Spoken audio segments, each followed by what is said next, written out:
बिस्मिल्लाहिर्रहमानिर्रहीम। अस्सलामु अलैकुम डियर स्टूडेंट्स, मैं बशीर अहमद मुबशर, आपका मैथमेटिक्स का टीचर। आज मैं आपको एक्सरसाइज नंबर 2.4 में से जो क्वेश्चन नंबर 2 है वो समझाऊंगा। तो आइए अब हम क्वेश्चन नंबर 2 स्टार्ट करते हैं। क्वेश्चन नंबर 2 कुछ इस तरह लिखा हुआ है, find dy by dx if 3x plus 4y plus 7 is equal to 0। एक ये आपको वैल्यूज दी गई है, इसमें से आपने dy बाई dx फाइंड करना है। तो ये इंतहाई आसान क्वेश्चन है, क्योंकि अगर आपने पहले 5 लेक्चर अच्छी तरह समझ कर किए हैं तो ये क्वेश्चन बहुत आसानी से हल हो जाएगा। अब इस क्वेश्चन को सॉल्व करते हैं। तो आपने करना कुछ इस तरह, दोनों तरफ लिख देना है dy ओवर dx इस साइड पे भी लिख देना है और इस साइड पे भी dy ओवर dx लिख देना। अब ये जो वैल्यूज क्वेश्चन में गिवन है इसको इधर लिख देंगे। 3x प्लस 4y प्लस 7 इस साइड पे लिख दिया और इस साइड पर 0 लिख दिया।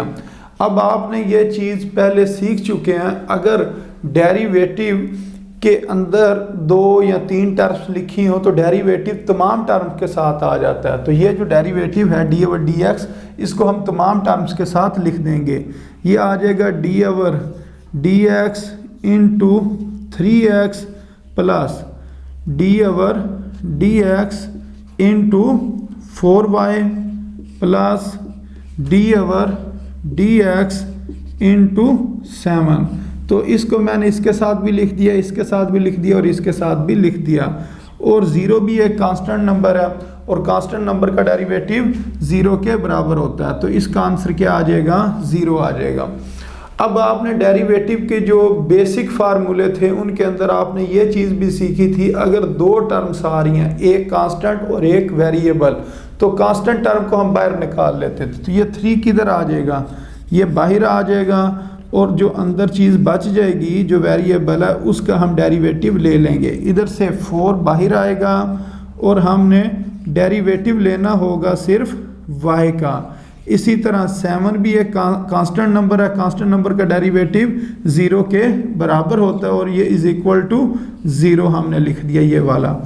अब हमने जो डेरिवेटिव के फार्मूले थे उनके अंदर हमने दूसरे नंबर पे ये चीज़ पढ़ी थी। पहले नंबर पर पढ़ी थी कांस्टेंट का डेरिवेटिव 0 के बराबर होता है और दूसरे नंबर पे ये हमने पढ़ा था अगर x का derivative with respect to x लें तो वो 1 के बराबर होता है। अब इधर देखें ये दोनों चीज़ें सेम है, तो ये किसके बराबर हो जाएगा?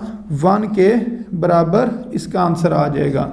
और ये अब दोनों सेम नहीं है, y का derivative with respect to x है, तो इसके बारे में मैंने आपको पहले ये लेक्चर्स में बता चुका हूँ। अगर ये चीज़ सेम ना हो तो सिर्फ ब्रैकेट ख़त्म करके आपने इसको इसी तरह लिख देना होता है। मसलन ये लिखा जाएगा dy divided by dx is equal to 0। अब 3 को 1 से मल्टीप्लाई करेंगे, 3 1 ज़र 3 plus 4 dy divided by dx is equal to 0। ये वाला 3 इस साइड पर आकर -3 हो जाएगा, dy divided by dx is equal to -3 और ये 4 मल्टीप्लाई हो रहा है, उधर जाके इसने डिवाइड हो जाना और ये जो हमारे पास आ जाएगा ये इसका आंसर होगा। तो ये इंतहाई आसान क्वेश्चन था और इसी तरह इससे जो अगला क्वेश्चन है उसको भी हम सॉल्व करते हैं तो वो भी बहुत आसानी से हल होगा। मसलन ये लिखा हुआ है xy plus y square is equal to 2। अब इस क्वेश्चन को हमने सॉल्व करना है तो हम क्या करेंगे, दोनों तरफ लिख लेंगे डी ओवर dx, इस साइड पे भी लिख लेंगे और इस साइड पे भी लिख देंगे डी ओवर dx और इधर हमने ब्रैकेट साथ लगा दी। अब इधर हमारी जो लेफ्ट हैंड साइड है ये लिखा हुआ है xy प्लस वाई स्क्वायर और इस जगह पर लिखा हुआ है 2। अब ये डी ओवर dx दोनों टर्म्स के साथ आ जाएगा, फर्स्ट टर्म के साथ भी और सेकंड टर्म के साथ भी। तो ये आ जाएगा d over dx into x y plus d over d x into y square, और ये कांस्टेंट टर्म का डेरिवेटिव किसके बराबर होता है? 0 के बराबर होता है। अब इसके ऊपर आपने प्रोडक्ट रूल लगा देना, इसके ऊपर प्रोडक्ट रूल लग जाएगा क्योंकि ये दो टर्म्स हैं, और इसके ऊपर आपने पावर रूल लगा देना। तो ये दोनों रूल हम पहले सीख चुके हैं। तो इसके अंदर हम क्या करते थे? प्रोडक्ट रूल में जो टर्म शुरू में लिखनी है वही टर्म आखिर में लिखनी होती है, और उसके बाद क्या करते थे? डी ओवर डी एक्स लिख देते थे, और उसके बाद जो दूसरी टर्म है, मसलन x को तो हमने साइडों पर लिख दिया, अब दूसरी टर्म क्या बच गई? y को हमने दरमियान में लिखना है, और उसके बाद इसके दरमियान में क्या आ जाता था? प्लस आ जाता था, और इधर हमने ब्रैकेट लगा देनी होती थी। तो ये मैंने इसके ऊपर ये मैंने प्रोडक्ट रूल लगा दिया। उसके बाद ये लिखा हुआ वाई स्केयर, तो पहले हम इसको सॉल्व कर लेते हैं। तो ये बन जाएगा x, ये अब सेम नहीं है, तो D Y divided by D x plus Y, X का with respect to X derivative क्या आ जाएगा? 1, इसका आंसर आ जाएगा। ये तो इतनी चीज़ सॉल्व होगी। अब साथ इसको भी सॉल्व करना, तो हम लिखेंगे प्लस, अब इसकी पावर उतर कर शुरू में, फिर इसकी पावर में 1 की कमी करेंगे, और फिर हम डेरिवेटिव लेंगे बेस का। तो इसकी बेस क्या है? y है, तो इसका डेरिवेटिव हमने ले लिया इसकी बेस को, और ये किसके बराबर है? 0 के बराबर है। तो इससे आगे ये आ जाएगा 2y, 2 - 1 करेंगे तो आंसर 1 आएगा। y का derivative with respect to x 1 के बराबर नहीं होगा, इसको हम क्या लिख देंगे? D Y divided by d x is equal to 0।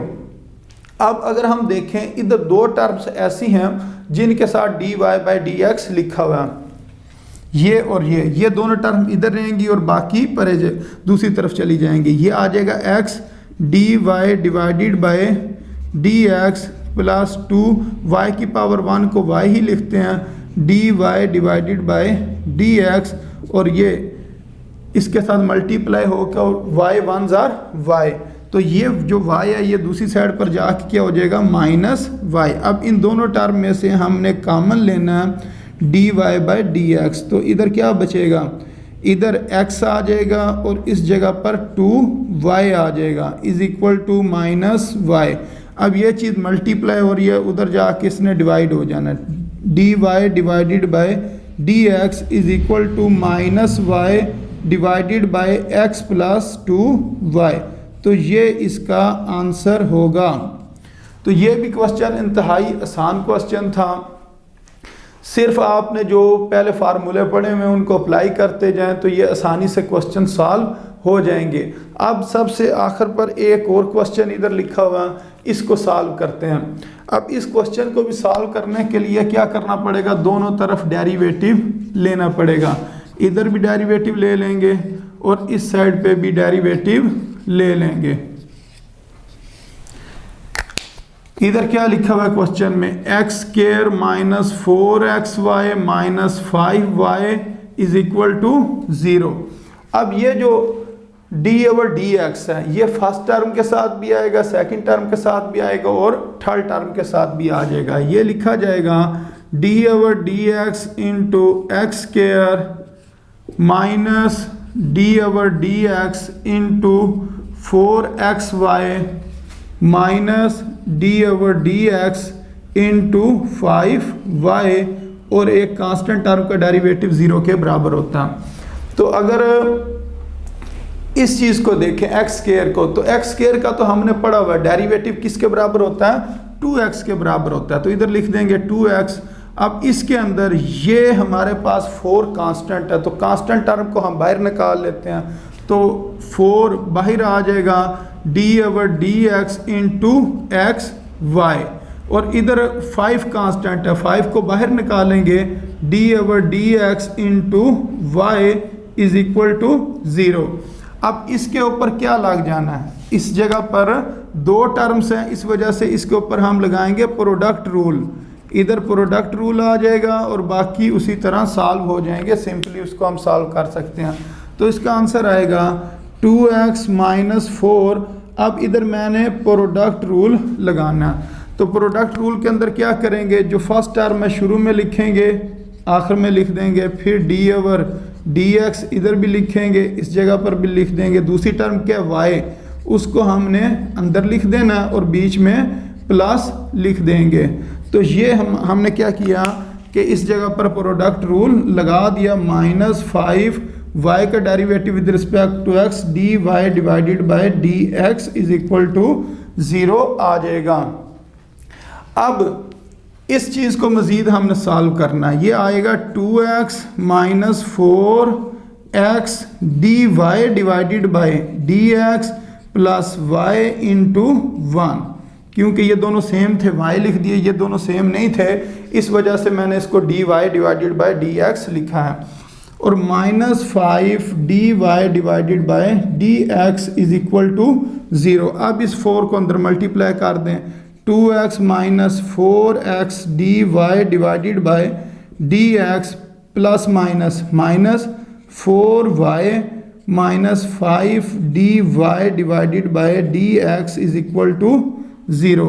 अब इधर दो टर्म्स ऐसी हैं जिसके अंदर dy बाय dx हैं, तो ये वाली जो दोनों टर्म्स हैं इधर ही रहेंगी, या दूसरी साइड पे ले जाएं तो ये आ जाएगा 2x - 4y is equal to, इसको भी मैं उस साइड पे ले जाता हूँ, 4x dy divided by dx और उसके बाद plus 5 dy divided by dx is equal to dy divided by dx। ये हमने दूसरी साइड पे ले गए ताकि ये दोनों टर्म्स पॉजिटिव भी हो जाएं। अब इसमें से हमने dy बाय dx को कॉमन लेना और बाकी टर्म हम उसी तरह ही लिख देंगे। तो यहाँ से अगर मैं ये कॉमन लूँ dy डिवाइडेड बाय dx, तो हमारे पास इधर बचेगा dy डिवाइडेड बाय dx मैंने कॉमन ले लिया, तो इस जगह पर बचेगा 4x प्लस 5 और ये क्या आएगा 2x - 4y। तो हमने निकालना क्या, dy बाय dx हमने निकालना है, तो वो अपनी जगह पे रहेगा, बाकी टर्म आकर डिवाइड हो जाएगी। तो इसका आंसर आ जाएगा, इस जगह पर मैं लिख देता हूँ, चलें इधर ही कर देते हैं, 2x - 4y divided by 4x plus 5, ये बराबर आ जाएगा dy डिवाइडेड बाय dx के। तो ये इसका आंसर है, इसको हमने इस तरीके से सॉल्व करना था। तो एक और क्वेश्चन भी है इसके अलावा, तो वो भी हम सॉल्व कर लेते हैं ताकि ये हमारे जो इसके क्वेश्चन है वो कंप्लीट हो जाएं ना। dy divided by dx find करें और आपको जो गिवन चीज़ है वो क्या लिखी हुई है, x into 1 plus y into 1 plus x is equal to 0। ये हमारा क्वेश्चन है, dy बाय dx हमने फाइंड करना है और ये टर्म कुछ इस तरीके से दी गई है। तो हम क्या करेंगे, दोनों तरफ dy ओवर dx लिख देंगे, इस साइड पे भी dy ओवर dx लिख देंगे और इस साइड पे भी dy ओवर dx लिख देंगे। तो ये टर्म इसी तरह हम अंदर लिख देते हैं, x 1 plus y into square root 1 plus x is equal to 0। अब dy ओवर dx दोनों टर्म्स के साथ आ जाएगा, फर्स्ट टर्म के साथ भी और सेकंड टर्म के साथ भी आ जाएगा। तो ये आ जाएगा dy over dx into x into square root 1 plus y, इधर भी लिख दिया और इधर भी लिख दिया, dy over dx into y square root 1 plus x और किसी कांस्टेंट का डेरिवेटिव वो 0 के बराबर होता है। अब अगर हम इन दोनों को देखें, इसको और इसको, यहाँ दो टर्म्स हैं, तो इसका मतलब इसके ऊपर भी प्रोडक्ट रूल लगेगा और इसके ऊपर भी प्रोडक्ट रूल लगेगा। इधर भी हमने प्रोडक्ट रूल लगाना और इसके ऊपर भी प्रोडक्ट रूल लगाना। तो चलिए अब हम इसके ऊपर अप्लाई कर देते हैं। तो क्या करते हैं, जो फर्स्ट टर्म होती है उसको शुरू में लिखना होता है और उसी को आखिर में लिखना होता है। फिर लिखते हैं डी ओवर डी एक्स, फिर दूसरे नंबर पर जो रकम दी होती है उसको लिख लिया जाता है और दरमियान में प्लस आ जाता है, और इधर अगर चाहें तो हम ब्रैकेट भी लगा सकते हैं। तो ये तो मैंने इसके ऊपर प्रोडक्ट रूल अप्लाई कर दिया। पहले इसको सॉल्व कर लेते हैं और उसके बाद दूसरे को कर लेंगे। तो इसका आंसर कुछ इस तरह आएगा x। अब मैंने आपको बताया हुआ स्क्वायर रूट में जो भी टर्म दी गई हो उसका डेरिवेटिव किस तरीके से लेना था, 1/2 यानी कि फिर स्क्वायर रूट और उसके अंदर जो कुछ लिखा है, फिर डेरिवेटिव लेना होता है स्क्वायर रूट के अंदर वाली टर्म का। तो इसका आंसर आएगा 1/2 इंटू स्क्वायर रूट, उसके अंदर क्या लिखा है 1 + y, और फिर डेरिवेटिव किसका लेते हैं, जो स्क्वायर रूट के अंदर लिखा हुआ, स्क्वायर रूट के अंदर क्या लिखा हुआ 1 + y, तो फिर हम डेरिवेटिव ले लेंगे 1 + y का। ये इस जगह पर आ गया। उसके आगे हमने प्लस लिख दिया और 1 + y लिख दिया, और इसका डेरिवेटिव किसके बराबर होगा, 1 के बराबर होगा। x का derivative with respect to x ये 1 के बराबर होता है। तो इसको अगर हम सॉल्व करें, x 1s are x divided by 2 into square root में 1 + y, और अब ये जो डेरिवेटिव है फर्स्ट टर्म का भी आएगा और सेकंड टर्म का भी आएगा, d/dx into 1 + d/dx into y, ये दोनों टर्म्स का हमने डेरिवेटिव ले लिया और साथ हमने ये वाली टर्म इसी तरह ही लिख दी। अब ये जो हमने डेरिवेटिव लिया इसके अंदर 1 का डेरिवेटिव, 1 कांस्टेंट है उसका डेरिवेटिव 0 आ जाएगा, और y का derivative with respect to x dy/dx के बराबर आ जाएगा। ये आ जाएगा x divided by 2 into 1 + y into 0 + dy divided by dx plus square root में लिख देंगे 1 + y। तो ये वाला तो हमने सॉल्व कर लिया। अब हम यही काम इस दूसरी टर्म के ऊपर करते हैं। तो दूसरी टर्म के ऊपर भी यही काम करेंगे, तो इधर आ जाएगा प्लस। अब ये फर्स्ट टर्म है, इसको मैंने शुरू में भी लिखा और इस टर्म को मैंने आखिर में भी लिख दिया। फिर मैंने लिखा d/dx और इधर भी लिख दिया d/dx।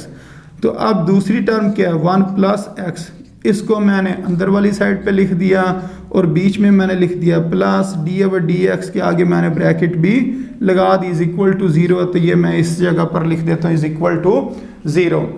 अब इसके ऊपर भी सेम हमने जिस तरह इस क्वेश्चन को सॉल्व किया था, प्रोडक्ट रूल अप्लाई किया था, इसके ऊपर भी हमने कर दिया। अब इसका हमने डेरिवेटिव लेना, ये आ जाएगा +y। अब इसका डेरिवेटिव स्क्वायर रूट वाली टर्म है तो उसका हमें पता है डेरिवेटिव होता है 1/2 इंटू स्क्वायर रूट, यानी कि जो स्क्वायर रूट में टर्म होती है उसको 1/2 इंटू स्क्वायर रूट लिख देते हैं। फिर हमने डेरिवेटिव लेना होता है स्क्वायर रूट के अंदर वाली टर्म का। स्क्वायर रूट के अंदर क्या लिखा हुआ है 1 + x, तो डेरिवेटिव ले लेंगे 1 + x का, अगली टर्म उसी तरह आ जाएगी, और y का derivative with respect to x dy divided by dx = 0। अब ये जो dy/dx है इसने इसके ऊपर भी अप्लाई होना और इसके ऊपर भी अप्लाई हो जाना। तो ये आ जाएगा हमारे पास y divided by 2 into square root 1 + x, और इधर मैंने ब्रैकेट लगाई d/dx into 1 + d/dx into x, और बाकी हम उसी तरह लिख देंगे square root 1 + x dy divided by dx = 0। अब 1 एक कांस्टेंट है और कांस्टेंट टर्म का डेरिवेटिव 0 के बराबर होता है, और x का derivative with respect to x वो 1 के बराबर होता है। तो इसका मतलब ये हुआ कि इसकी जगह पर हम लिख सकते हैं y divided by 2 into square root 1 + x, और ये तो हो जाएगा 0, और ये आ जाएगा हमारे पास 1, और साथ आ जाएगा square root 1 + x dy divided by dx = 0। अब इसको मज़ीद सॉल्व करते हैं। अब ये जो चीज़ हमारे पास गिवन है ये कुछ इस तरह बन गई है, x divided by 2 square root 1 + y, ये वाली मैं लिख रहा हूँ, और इसके साथ क्या आ जाएगा dy डिवाइडेड बाय dx। और आगे ये वाली जो टर्म है ये इज इक्वल टू के मैंने दूसरी साइड पे लेके जानी है, इसको मैं अब लिख लेता हूँ plus square root 1 plus x d Y divided by d x is equal to, अब ये जो दोनों टर्म्स हैं, एक ये वाली टर्म और एक ये वाली टर्म, इसको मैं इज इक्वल टू के दूसरी तरफ ले जाता हूँ, तो ये बन जाएगा 1 plus y square root 1 plus y, और इस जगह पे आ जाएगा plus Y divided by 2 into square root 1 plus x. तो ये प्लस है तो इसने दूसरी साइड पर जाकर क्या हो जाना है, इस टर्म ने और इस टर्म ने माइनस हो जाना है, तो इधर भी माइनस आएगा और ये वाला भी प्लस किस में चेंज हो जाएगा, माइनस में चेंज हो जाएगा। अब जो पहली दो टर्म्स हैं उसमें से हमने क्या कॉमन लेना है, d Y by D x को कॉमन ले लेते हैं, तो इधर हमारे पास बचेगा x divided by 2 into square root 1 plus y plus square root में लिखेंगे 1 plus x is equal to, इसका बेशक हम माइनस कॉमन ले लें, ये आ जाएगा हमारे पास square root 1 plus Y divided by 2 into square root 1 plus x. अब इनका एक बार एलसीएम लेना और D Y by D X हमारे पास निकल आएगा, तो इन दोनों टर्म्स का जो एलसीएम आएगा वो क्या होगा 2 इंटू 1 प्लस वाई, तो इस जगह पर x आ जाएगा, इसके नीचे अगर कुछ नहीं है तो हम 1 लिख के इसका एलसीएम ले रहे हैं, तो ये वाली टर्म में ऊपर जाके मल्टीप्लाई होना 2 इंटू 1 प्लस वाई और साथ आ जाएगा स्क्वायर रूट 1 प्लस एक्स, साथ हम लिख देंगे d Y divided by d x is equal to minus, और इसका भी हम एलसीएम ले लेते हैं, तो इसके नीचे कुछ नहीं है तो 1 लिख लिया और इन दोनों का एलसीएम आ गया 2 into square root 1 plus x. अब ये वाली टर्म ने ऊपर आ जाना 2 into square root 1 plus x into 1 plus y, और यहाँ हमारे पास y आ जाएगा। अब इसके बाद हम करेंगे कुछ इस तरह, इसको हमने क्रॉस मल्टीप्लाई करना, ये वाली टर्म उस साइड पे चली जाएगी और ये वाली टर्म नीचे आ जाएगी, तो इसका आंसर कुछ इस तरह आएगा d Y divided by d x is equal to minus 2 into 1 plus x into 1 plus Y divided by 2 into 1 plus x, और ये वाली सारी चीज़ क्रॉस होकर दूसरी साइड पे चली जाएगी 2 into 1 plus Y divided by x plus 2 1 plus y और 1 प्लस एक्स।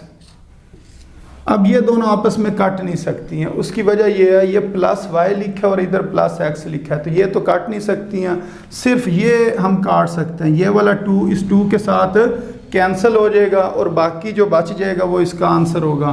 तो इसका जो जवाब आएगा वो इस तरह लिख देंगे d Y divided by d x is equal to minus, बेशक वो टर्म आप पहले लिख लें 1 प्लस वाई का स्क्वायर रूट, और ये चलो 2 को भी हम शुरू में लिख लेते हैं, मल्टीप्लाई हो रहा है इसलिए नहीं, ये 2 शुरू में नहीं लिखा जाएगा क्योंकि ये दोनों के साथ नहीं है, तो ये आ जाएगा 2 इंटू 1 प्लस एक्स और 1 प्लस वाई, और जो नीचे टर्म बच गई उसको नीचे लिख देंगे 1 plus x into x plus 2 into 1 plus y और 1 प्लस एक्स, तो यही हमारा आंसर है। तो ये क्वेश्चन कुछ थोड़ा सा बड़ा हो गया, लॉन्ग क्वेश्चन ज़रा बन गया, तो लेकिन इसको भी अगर आप देखें ये इंतहाई आसान है, क्योंकि मैथ के जो क्वेश्चन होते हैं वो सेम ही होते हैं, सिर्फ फार्मूला पुट करना होता है और उसके बाद उसके अंदर सही तरीके से वैल्यू लगानी होती है, बाकी उसको सिंप्लीफाई करने का तरीका तमाम क्वेश्चन का तकरीबन सेम ही होता है, या तो कॉमन लेते हैं या एलसीएम, उसके बाद डिवाइड, मल्टीप्लाई और प्लस और माइनस। तो इस वजह से ये आपने बिल्कुल परेशान नहीं होना कि ये क्वेश्चन अगर लंबा है तो इसको हम किस तरह सॉल्व करें, तो ये क्वेश्चन आपको प्रैक्टिस करने से ही आएंगे। इन क्वेश्चंस की आप 3 से 4 बार प्रैक्टिस करें और उम्मीद है कि इंशाल्लाह इन क्वेश्चंस के अंदर आपको मसला नहीं बनेगा। तो अस्सलामु अलैकुम वरहमतुल्लाहि व बरकातुहू।